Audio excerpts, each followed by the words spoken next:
Right, so I'm just very quickly going to do a full bust adjustment on the Corey dress. So I've been reading this incredible book, Ahead of the Curve, which talks all about fitting for anyone that isn't a size 12 really or under. So basically, if your pattern has something like a full bust measurement and an upper bust measurement, which is the measurement above, basically directly under your arms, then you would use your use the upper bust measurement as a guide to picking your pattern, and then the difference between your upper bust and your full bust is what gives you the amount you need to do a full bust adjustment by. So on the Corey pattern, however, the chart gives us bust, waist and hip, but not the upper bust. So what this lovely lady from this book suggests then, use your high bust measurement to pick your size from the bust line in the body measurements. That approximates your full bust size if you're a B cup, and should get you in the right size for your shoulders, etc, etc, etc. So that means everything will fit apart from your bust. Calculate the difference between your full and your high bust. This is the total amount you're going to add in circumference with your full bust adjustment if the pattern was drafted for a B cup, which I'm going to presume that it is, because almost all patterns are. Here we go. Depending on so going by my high bust measurement, I read as slightly bigger than 14. So what I've done is I've drawn a 15 in. I've basically traced it, and now I'm going to do a full bust adjustment. Looking at the numbers, my high bust is 38.5 inches, my full bust is 40.5.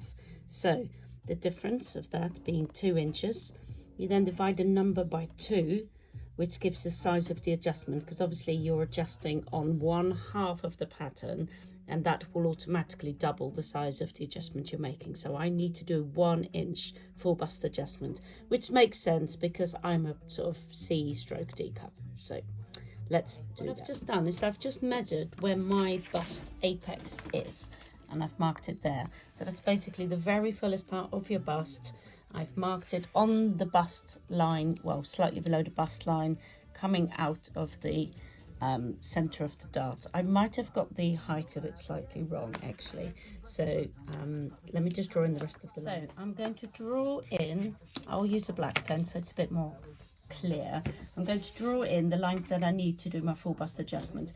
Line 1 goes through the center of the bust dart towards the bust's apex. So the center of the dart, let me just adjust this tiny little bit. Center of the dart, there we go. So actually, this pen doesn't work. Just grab a different one.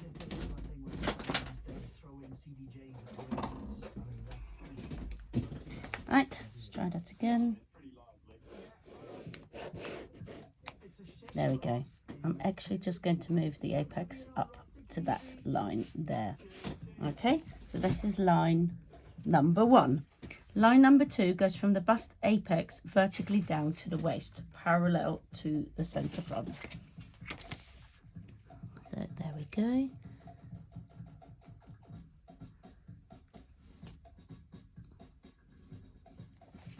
Just going to line this up here so I can see. You can use a quilting ruler for this actually if you want to. Definitely makes stuff a lot easier. There you go. There's the waistline. So this is line number 2. Line number 3 goes from the bust apex diagonally to the arm side. It should meet the arm side about 1/3 of the way, but the exact point isn't important. So here is the arm hole there. So it goes from here about there-ish or so. It's not hugely important. There we go. So that's line number 3. Okay, mark the seam allowance at the top of line 3. So that's about there-ish or so. Okay, so I'm now going to cut everything.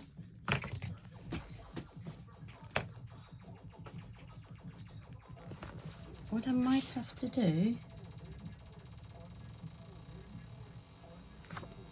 Right, so I'm going to cut all the way up the vertical line. Now, they usually presume you're making a top.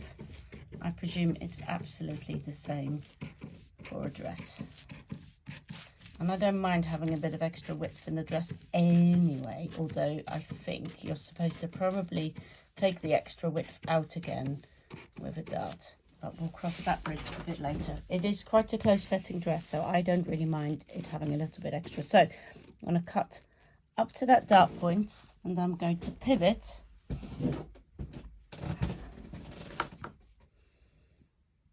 and cut almost to the end of that diagonal line there, leaving a little hinge. There we go. So now what I'm going to do is I'm going to pull this one here aside. Oh no, I need to also cut into this one.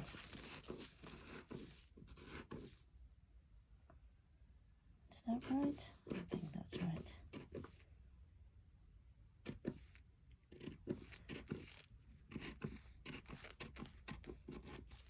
Right, so now I can move this aside and open it up and add exactly an inch. What I'm actually going to do is I'm going to get some paper with lines on it. That will make life an awful lot easier. Should have done that before really. So let's just get this underneath. I'm using this very, it's gorgeous stuff really. It's called Swedish tracing paper. So it's basically, it's a really soft tracing paper, but it's such an incredible material. You can actually use it to sew with as well, which means you can make adjustments and then test them out by sewing into the paper and then checking whether you've done that correctly. So let me just grab some masking tape to just temporarily put stuff down.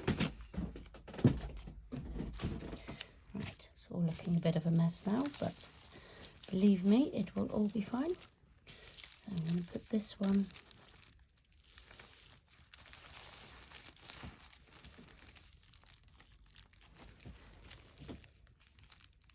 on a line there. If you don't have any line paper, that's absolutely fine. Obviously, totally understandable. But I do really recommend this pattern paper because it is rather fabulous. So now I'm just going to measure an inch from that edge there. Unfortunately, this patterned paper is in centimetres only. It would be great if it also had inch marks on there, but alas, it does not. Okay, so now I'm going to draw a line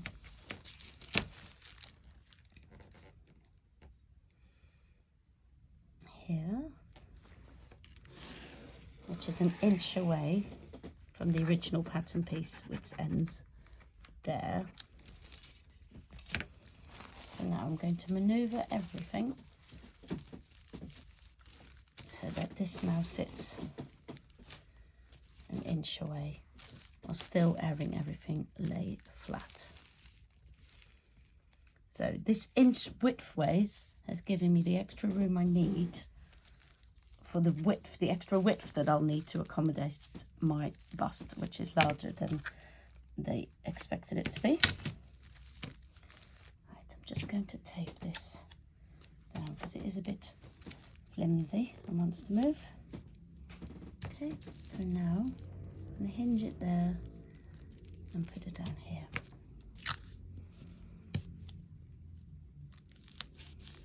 Okay, so what this has done, it's given me an extra inch width, but what it has also done, let me just zoom out a little bit, it's made the dart much bigger, so it's also given me some extra height, and it's created space here as well. So basically it's made everything bigger across the bust in order to give me more space to breathe, to heave my chest in. So let's draw our new bust dart in.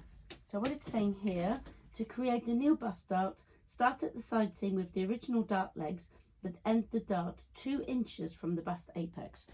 Right, I tried that this afternoon with a student and we found 2 inches was a little bit too much. But so here we go. So here's the original end of the dart leg and the other end. The original point was somewhere over here.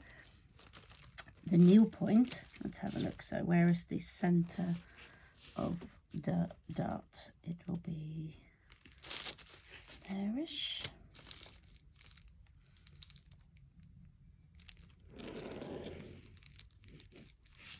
Okay, and then the apex was there. So they're saying to take 2 inches off, which is about 5 centimeters. There we go. So there is the new dart point, and there's the legs. So I'm just going to draw those in. Darts are always initially just a bit of guesswork, really, because obviously everyone's boobs are different, all in a different place, are all a different shape. So it's always worth doing that first dart, just stitching it in with a long stitch length, not back stitching, etc., etc. Not just, and then you try it on and see where that sits. So I'm just going to zoom in a little bit. So here in green is my new dart. Okay, so the armhole has changed shape a little bit, but once this dart closes, that should pull back in. So the other thing that's happened, let me just swivel this around. At the bottom of the dress, one bit, swivel this all the way around, one bit is now lower than the other, because that's just, you know, we moved one bit down. So what we're going to do is, you can do it 2 ways, really. You can just continue this line here, the lowest one, you can continue this line on until it meets the center front, or what is sometimes easier, especially if you have some style lines going on, you just cut this bottom bit off anywhere at all. Let's make sure you can actually see what I'm doing. So this bottom bit here, just cut that off. Do need to make sure we've got some more of that cross paper sitting underneath there.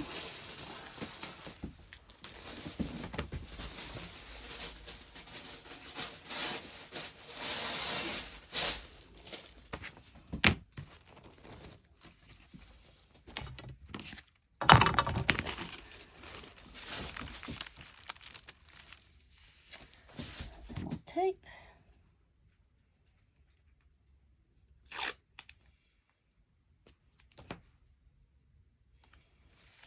So there is that one.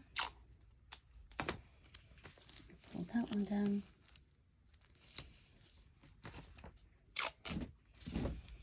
I know it's hard to see because it's all the same colour. But here is the new one. So all we're going to do is pull this bit down.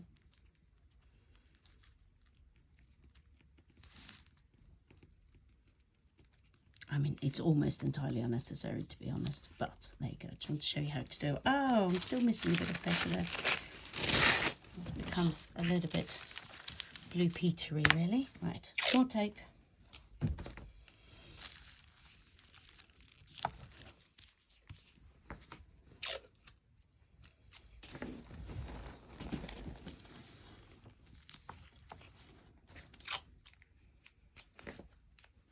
I'll show you the picture from the book. It's probably a lot clearer because it's a line drawing rather than an actual pattern. So here,